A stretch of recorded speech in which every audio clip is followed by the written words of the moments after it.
Hoje analisamos uma startup de meio de pagamento. Como melhorar a efetividade do seu pitch. E agora fique com o Pitch Analysis.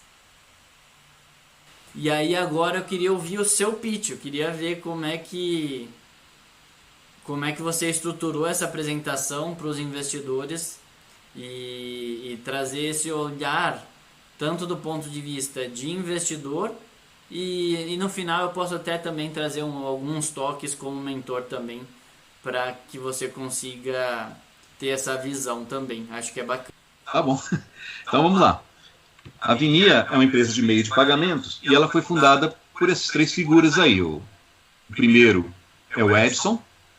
A função principal do Edson é cuidar atualmente das parcerias, dos relacionamentos e comercial. Então nós temos lá o Edson, né, que trabalha com a parte de parcerias e comercial. Ele é o fundador, aquele elemento que eu contava para você anteriormente. Temos aí o Diógenes, que é o diretor de tecnologia, e o Edilson, que cuida de toda a parte administrativa e financeira. Nós somos uma empresa que se tornou subadquirente hoje, subadquirente da ADIC, daqui a pouco falando sobre isso. Fomos fundados em 2016 e estamos com um capital social totalmente integralizado de 2,8 milhões com a passagem da Omni, né, pela sociedade. A nossa plataforma foi desenvolvida por nós mesmos, com algumas premissas que a gente vai estar apresentando aí para vocês no processo da... Opa, agora, nem dito que não quer. Então, fomos fundados em 2016, criamos a plataforma, a Omni passou como uma das nossas sócias, aqui, ó, eu vou mover aqui um pouquinho, como uma das nossas sócias em 2017, 2018, e agora em 2019 voltamos a ser só os 3 sócios e estamos de volta aí à busca de um comprador ou de um sócio. Né? Então hoje os nossos parceiros e fornecedores são, como adquirentes, a gente está com a ADIC para transações presenciais de cartão de crédito e com a Cielo para e-commerce ou transações não presenciais. A gente tem como gateways de captura a CloudWalk e a GSurf, e através da GSurf a Software Express. Usamos aí POS dos principais fornecedores brasileiros, especialmente os da Verifone, é o que nós temos a maior quantidade atualmente. Para conectividade usamos os GPRS chips da Link e temos como bandeiras, devido aos nossos adquirentes, as principais bandeiras de mercado. Os cartões pré-pago, que nós também trabalhamos, são emitidos ou pela Brasil Pré-Pago ou pela Livre, nesse momento. O que nós temos como soluções hoje dentro da perspectiva da Vinia? Né? Nós temos transações através de POS ou TEF, transações de débito, crédito à vista, parcelado. Simulador está sugerido aí, hoje em dia já está sendo regulamentado aí através da ABEX, o que eles chamam de crediário, né, no cartão de crédito. Nós começamos com isso em 2016, quando ainda não era exatamente definido um nome para ele. Então nós o chamamos de simulador. Temos as transações on-us. As transações on-us são transações que não precisam necessariamente passar por um adquirente, a bandeira, etc., porque elas são feitas em cartões emitidos pela mesma empresa que detém as máquinas e o processo de cobrança. Então, o nosso acordo com a bandeira permite que a gente faça uma transação mais curta e com menos custos de MDR e tudo isso. Né? O e-commerce também está ativo através da Cielo. Nós temos uma API totalmente funcional para integrar estabelecimentos, marketplaces. E temos o VPOS, que é a cobrança através do envio de links. Ele permite que a gente envie um link para uma pessoa, a pessoa clicando no link abre uma tela onde ela mesma digita os dados de cartão, e os dados de cartão sempre trafegando encriptados sob todos os preceitos, né, do PCI, fica invisível para todo mundo, só a pessoa mesmo, dona do cartão, é que os vê. E temos aí a comunicação direta com o adquirente através do uso do gateway, que é a Cielo, né, para e-commerce.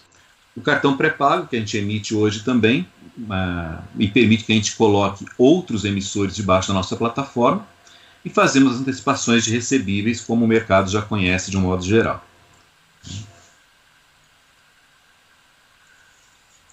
O sistema da Vinia, ele começou do zero com algumas premissas. As premissas é que ele fosse um sistema que tivesse as melhores práticas de desenvolvimento na sua criação, na sua sustentação.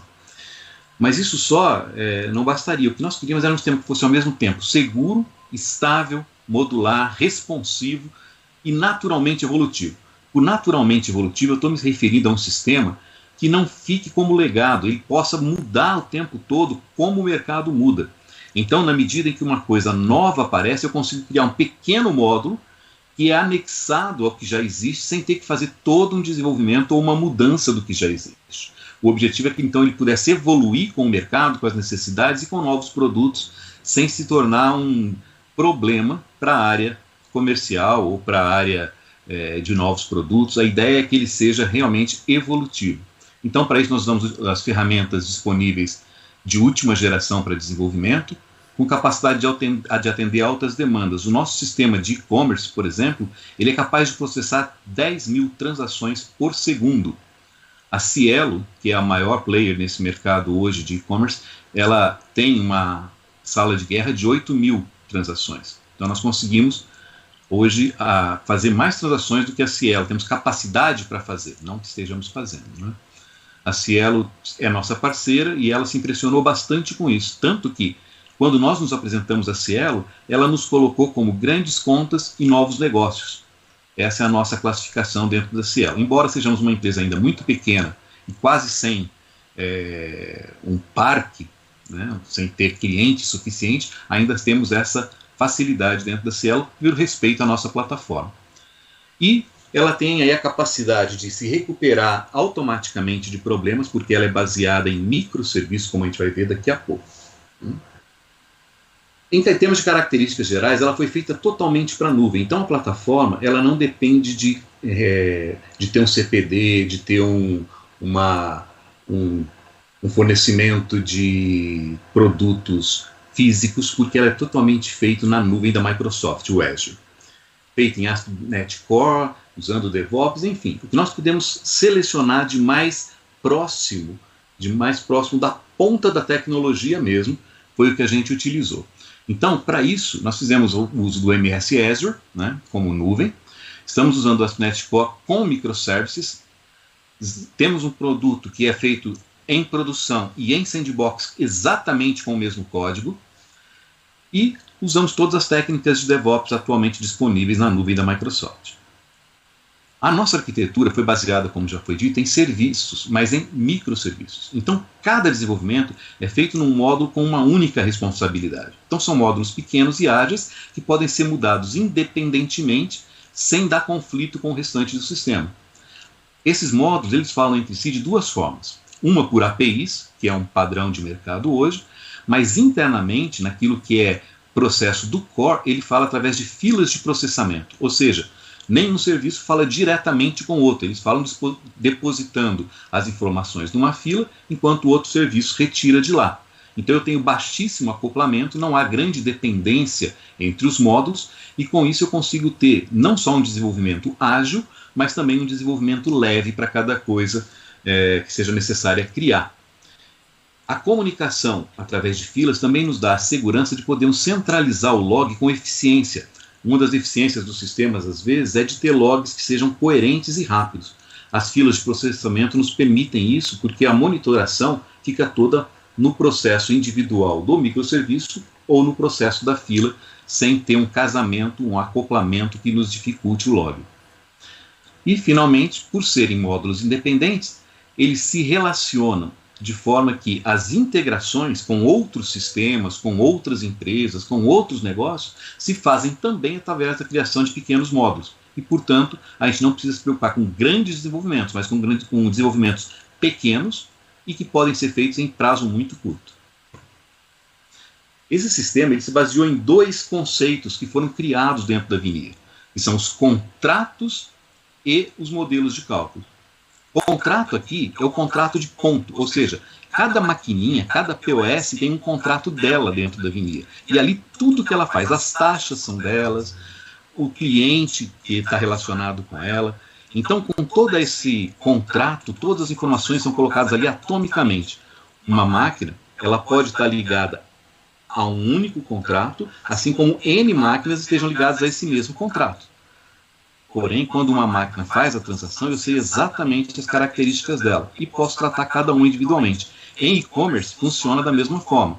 Uma entrada de e-commerce, uma chamada de e-commerce é tratada como um contrato isolado. E assim eu tenho atomicidade para tratar cada uma das chamadas, cada transação. O modelo de cálculo é que recebe essas informações, junto com as informações cadastrais que estão no que a gente chama de master data, reúne tudo isso e passa para as áreas transacionais do sistema.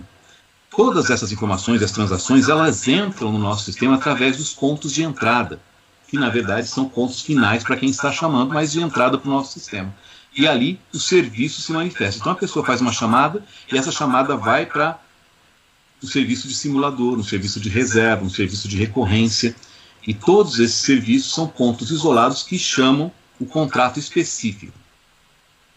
Esses pontos de entradas, eles são acessíveis através dos nossos gateways, seja a web para não presencial, para e-commerce, ou através da CloudWalk, GSurf e outros gateways que a gente pode incorporar posteriormente.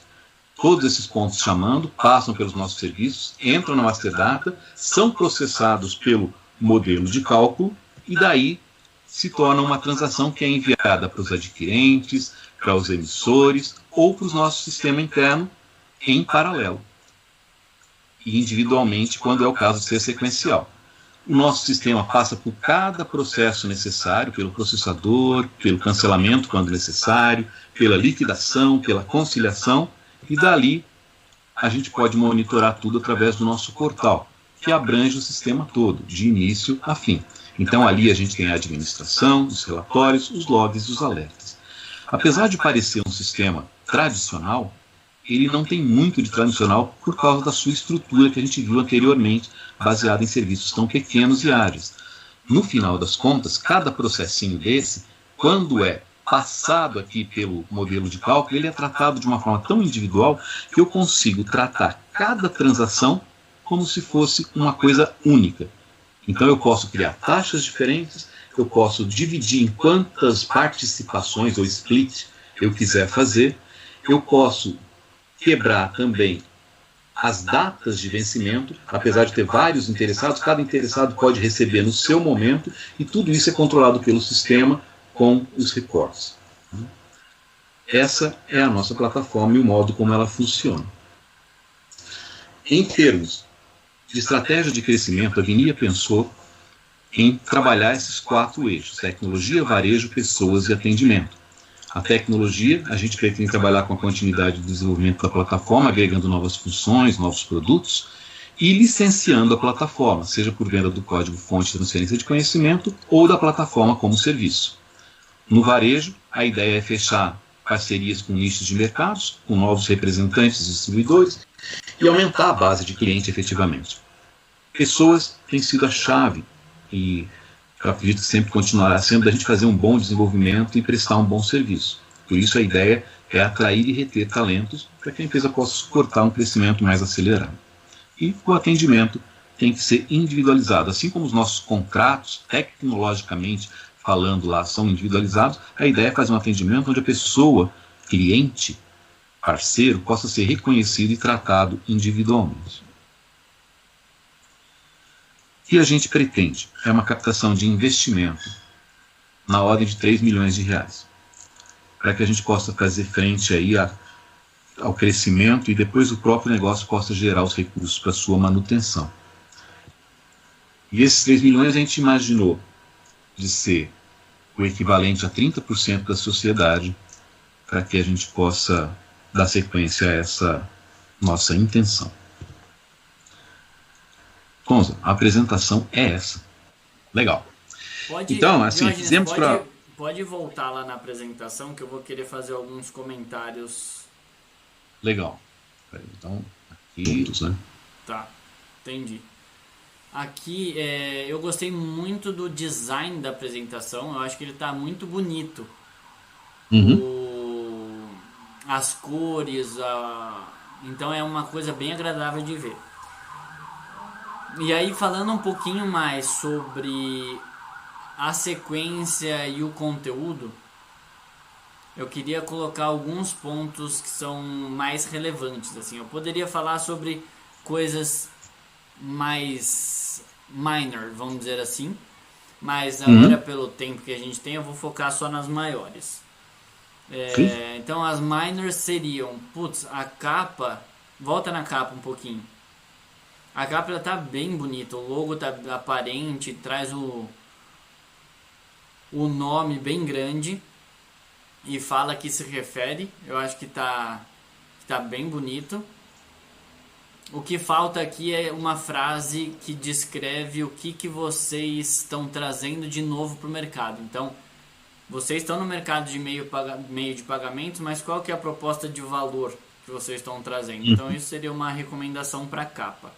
Porque a ideia é criar uma conexão emocional direta com o investidor. Então, os seres humanos, eles tomam decisões baseados primeiramente no lado emocional. Depois, o racional, ele só justifica a decisão tomada. Então, é importante você começar criando uma ligação, uma conexão emocional com o investidor ou com o cliente, com o parceiro, com qualquer pessoa com quem você esteja falando e esteja querendo vender uma ideia. A forma com que você apresentou no início, trazendo toda a verdade que está por trás, eu acho que você poderia fazer no final.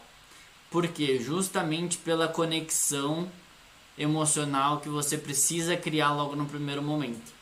Quando você traz a informação que você trouxe no final, você continua sendo transparente, você continua sendo extremamente honesto e mesmo assim não quer dizer que você não possa criar essa conexão emocional logo de cara.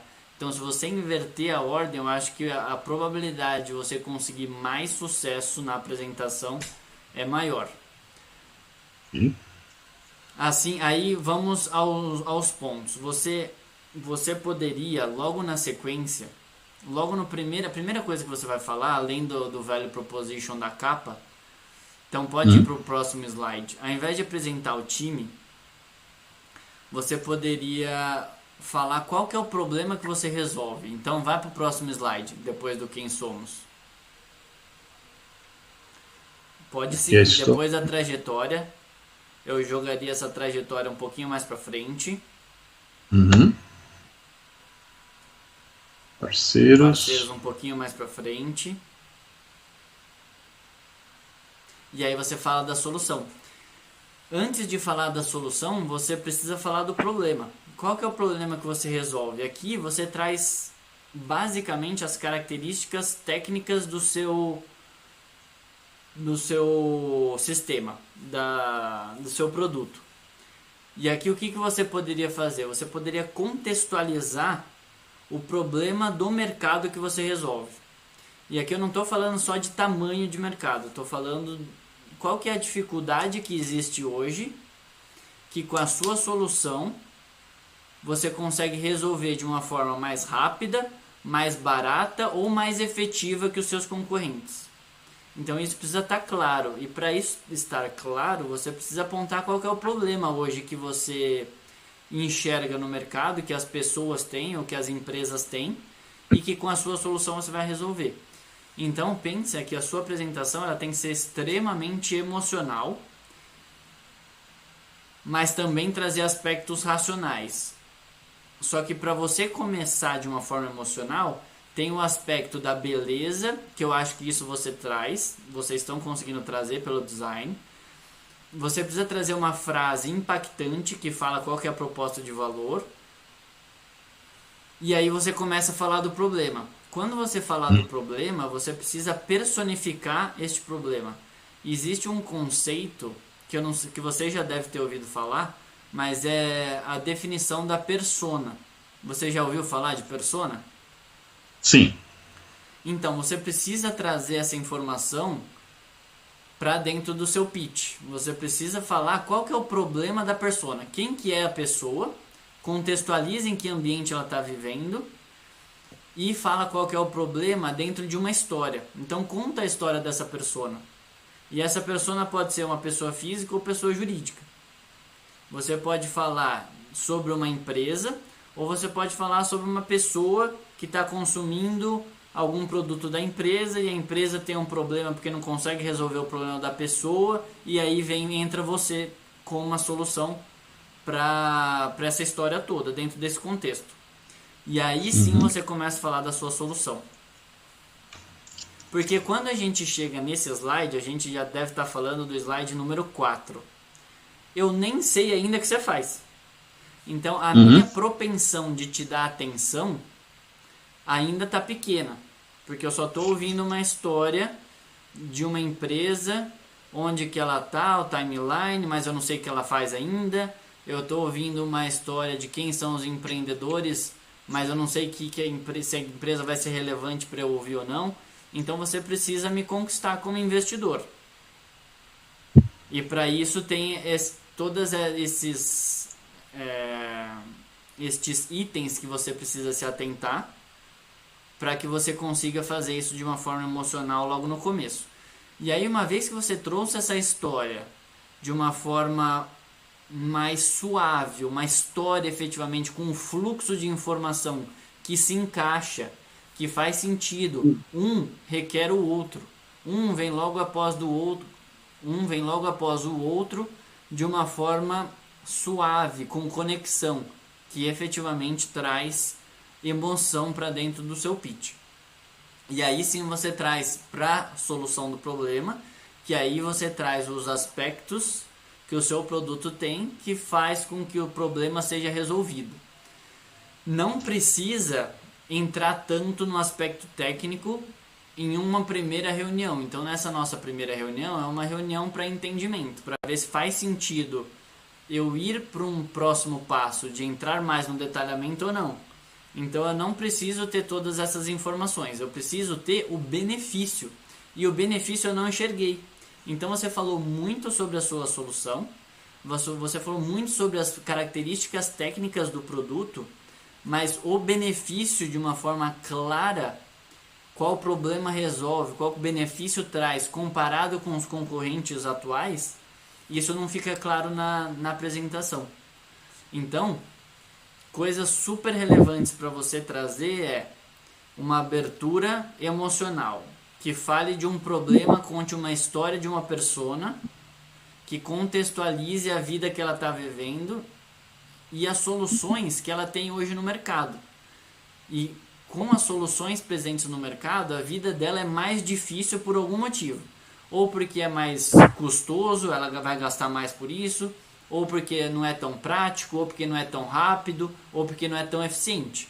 Uma vez que você contextualizou isso tudo, você fala que a sua solução ela vai resolver um desses problemas ou todos esses problemas.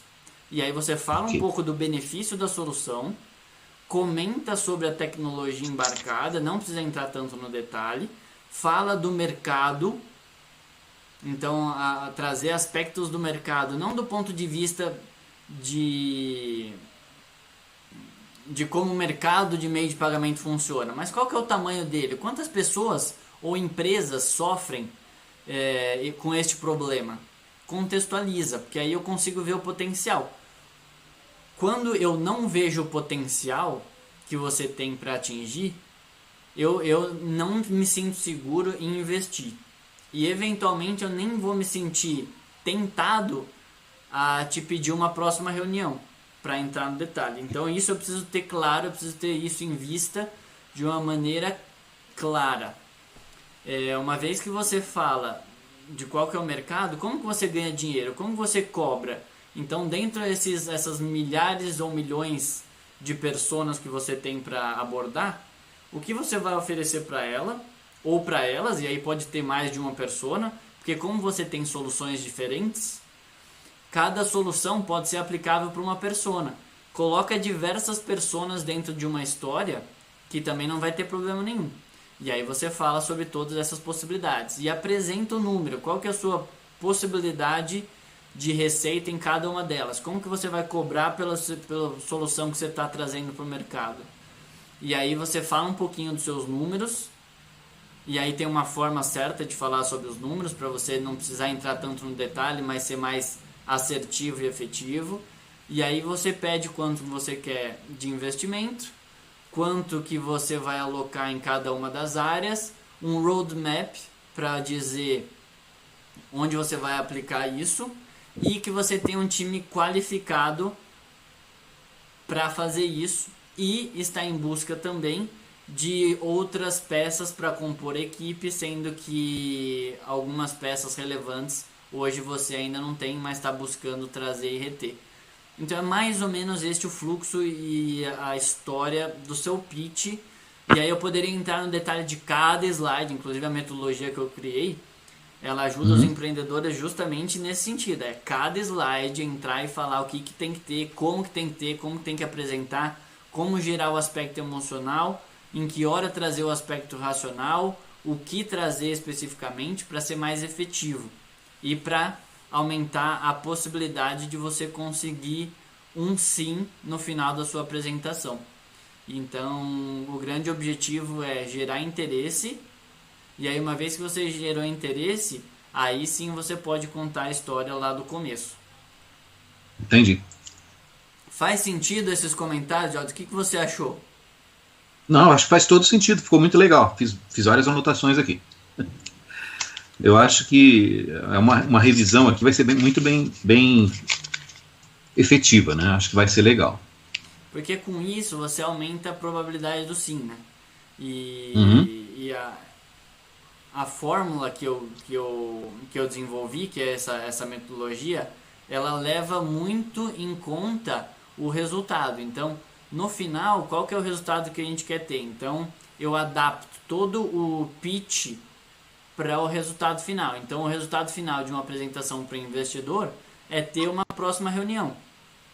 E esta próxima reunião, ela vai vir com um pedido no final. Então, o último slide também é fundamental que tenha um pedido e que esse pedido também tenha aspectos emocionais. Hoje, o seu último slide, ele só apresenta os seus contatos. Então, daria para incluir outros elementos importantes para que você aumente a efetividade na obtenção do investimento como um todo. Ok. E eu queria ouvir um pouco os seus comentários sobre os principais pontos que você acha que agregaram valor a esse bate-papo agora final que eu te apresentei. O que você achou de relevante? Olha, achei bastante relevante, especialmente eu gostei aqui da primeira sugestão de ter aquela frase que apresenta o valor da Vinia como uma primeira informação de destaque, né, ali junto na capa. Acho isso bastante relevante. E gostei muito especialmente dessa ideia das personas trazendo a solução, ou as pessoas apresentando o problema e aguardando a solução para o problema delas dentro da apresentação. Acho que isso favorece, por exemplo, essa apresentação de soluções, em vez dela ser uma coisa fria, textual, apresentada como um painel, ela se tornar mesmo o resultado de uma história, né, ou a conclusão de uma história. Acho que isso vai ser bem interessante de conseguir fazer. Exato, exatamente isso. Se você quiser parar de projetar, acho que tranquilo, acho que eu passei pelos principais pontos. Pelos pontos principais, sim. A gente não consegue tempo para passar por todos, mas acredito que esses pontos já conseguem te dar uma boa visão de como um investidor vai olhar para o seu pitch e vai enxergar como que você vai conseguir convencer através do pitch mesmo. Então tá, então vamos fazer isso. Então acho que funciona assim, né? Eu faço uma revisão, te envio e aí a gente marca um segundo momento? Isso, essa é a ideia. Se você achar que faz sentido ir para um programa de mentoria. Acho que sim. Arnaldo, tem alguma posição a respeito? Não, eu acho importante, Diógenes, eu acho que o Tonza pode ajudar bastante a gente a entrar aí com a mentoria dele, inclusive para que a gente consiga atrair investidores potenciais, inclusive o próprio Tonza também entrar nesse pool para poder investir junto à Vinia, né? Caso seja relevante esse pitch para ele também, né? Legal.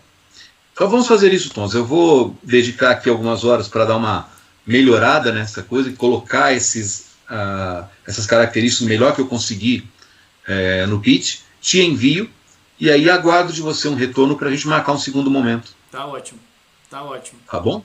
Tá ótimo, Diógenes. Grande prazer conhecê-los. Aí você me avisa que a gente pode marcar um segundo papo. E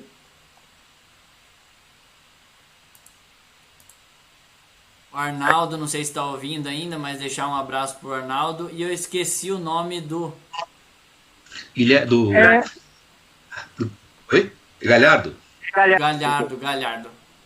Joia, Arnaldo e Galhardo, grande abraço. Prazer conhecê-los.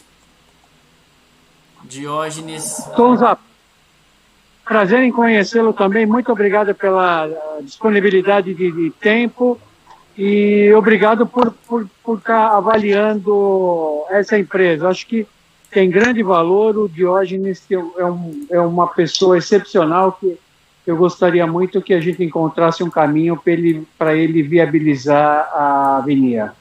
Joia. E Galhardo, você acha que fez sentido as sugestões? O que você achou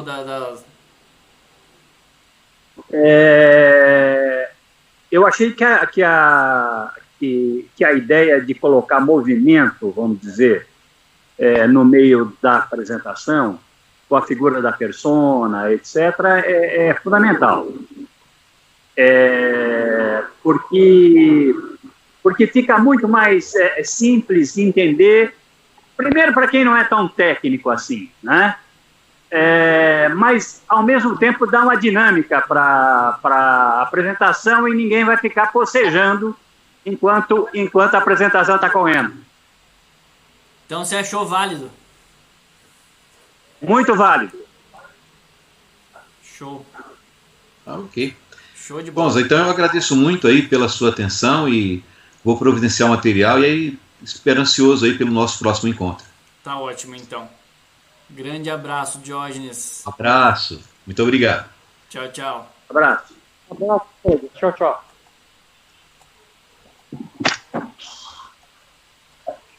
Dá para você dar um